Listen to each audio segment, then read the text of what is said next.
Now let's talk just a bit about what will happen when you come to campus at orientation. You're going to meet individually with an academic advisor. That's one-on-one. And after you've met with the advisor, you will go to a different part of the same room and register for classes. At that point, as you're registering for classes, if you still have some remaining questions that pop up, you do have the opportunity to go back and speak to the advisor to get anything that you need to cleared up. Now, what are you actually going to register for? All right, if you can declare your major on orientation day, then what you're going to do is fill out a change of major form with the advisor. You're going to register primarily for upper-level business courses, and if you do have any remaining general education course credit outstanding, you will register for some of those classes just to round out your schedule. Now, I know a lot of folks will not be able to declare their major at orientation time, and that's perfectly okay. If you're in that situation, then we know that if you need any more math, you'll register for math. If you need any more accounting, you'll register for accounting. And if you need any more economics, you will register for economics.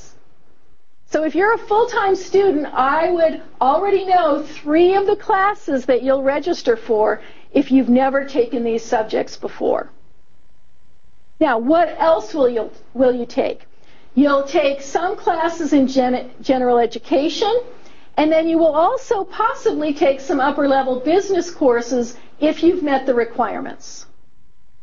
If you need to do that, your advisor will give you an override at orientation that will allow you to register for those classes. The other thing that you're going to need to think about is that the VCU transcript that will be on file for you when you arrive will only include courses that were on the most recent transcript that you sent to the Office of Admissions. Perhaps in the meantime, you got credit for spring semester classes, or in the meantime, you've registered for summer semester classes that you may have finished or may still be in progress. It's really important that you bring a list of those classes. The easiest way is just to print out an informal transcript and bring it with you. Make sure that your advisor sees that. This is going to help us prevent you accidentally registering for a class that you already have credit for, and that's very important. We don't want you to take any extra classes. Now, what are you going to do about seeing your academic advisor after orientation? Well, with our office, you can actually schedule your appointment online, and I'm going to show you that link.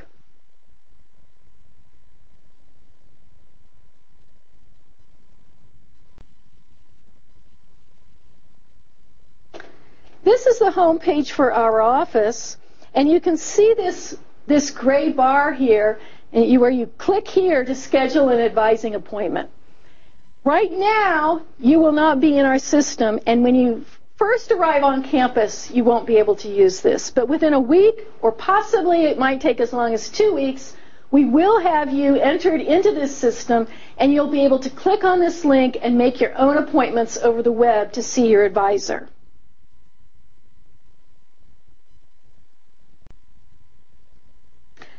Now, where is our office? Our office is in Sneed Hall. You'll be here in Sneed Hall on the day of your orientation.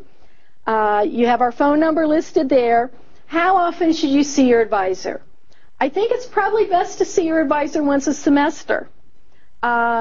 You can probably plan everything you need on your own, but it's better to work with an advisor to make sure you're not accidentally taking the wrong classes. You should probably plan to stop in and see your advisor in October. Make your appointment ahead of time, and at that visit, the advisor can check in with you to see how you're doing in your fall classes, and then you can plan out what you'll take in spring semester. At that time also, your advisor will want to make sure that all of your final credits from spring and summer have been posted on your VCU transcript. Don't forget to have your final transcripts sent to VCU. You will not get credit for those classes until the official transcript arrives at VCU and those credits have been posted. Now, when spring semester rolls around, you want to be doing the same thing, except you want to ideally come in March. Registration for fall and summer will open in April. So if you come in March, you'll be ahead of the rush, and you'll have plenty of time to get any last-minute issues straightened out, and you'll be able to register immediately when you can. Now I want to show you some other resources that you can access yourself online, and it's probably a good idea to take a look at these resources as you prepare to see your academic advisor. If we go to the School of Business homepage and we go to Undergraduate Studies and then click on Current Students here, we're back to the homepage for our office. A couple of things, we've got several registration links here for you. We've got a video here that will show you how to use DegreeWorks. DegreeWorks is a new tool that we have for students that's very user-friendly and shows you which graduation requirements you've met and which ones are still outstanding. I highly recommend that you start using DegreeWorks as soon as possible. You can link to the schedule of classes. You can link to course descriptions, and that's pretty helpful because the course descriptions will tell you the prerequisites for the courses. So let's say you're thinking about taking an accounting class, and if we leave the keyword blank, we'll get a list of all of them. Let's say you're curious and you think, okay, I want to be an accounting major. Am I ready to take intermediate accounting? If you look at the course description here, you can see the prerequisite is either Accounting 204 with a minimum grade of C or Accounting 205 with a minimum grade of C. So unless you've met that prerequisite and you have junior standing, you won't be able to register for this class. So you would want to pick something else out.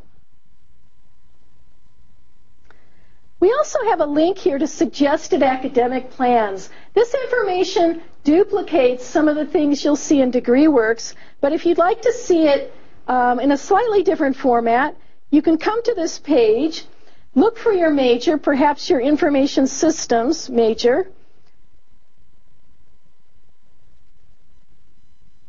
and you'll see an outline showing you semester by semester what we would recommend for you to take if you started your degree here at VCU from the very beginning.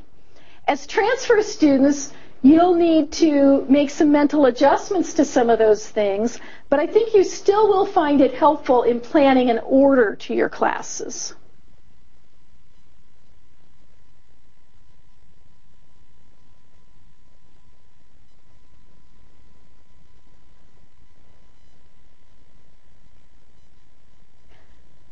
Now, another resource that should be a key one for you in planning to graduate is our bulletin. We use the term bulletin here at VCU to describe what's commonly called a catalog, a course catalog at other institutions. This is online for us at VCU. We don't have print copies. So you do want to be familiar with how to access the bulletin. That is your rule book. That tells you what the requirements to graduate are and also explains all of the academic policies at VCU. Now, we're going to log into this as if we're a visiting student or a student already on campus. When you first come on, it will ask you which version of the bulletin you like. As newly entering students, you will be on our new bulletin that will be ready probably in June for fall 2013. If you click on this box up here in the left-hand corner, it gives you a list of all of the programs at VCU. And let's say you want to check out the degree requirements for, let's say you want to check out the degree requirements for a management major. That's actually a Bachelor of Science in Business with a concentration in Business Administration. Let's take a look at the Business Administration track. This is what the page in the bulletin looks like. For all of our degree programs, the first box will list the special requirements. So if there are any little tricks that you need to know about, such as minimum grades, this is where you'll find those requirements. You'll see the learning goals, you'll see learning outcomes, and then you'll see a list of the required courses. At the very bottom, you'll find lists of approved electives. So in a management concentration, you have a choice of various courses for your global requirement, your finance and insurance requirement. This is where you find those lists. And then at the very bottom line, you can look at a sample outline of classes. And this would be another semester by semester plan showing you how you could complete that degree program over the course of 8 semesters.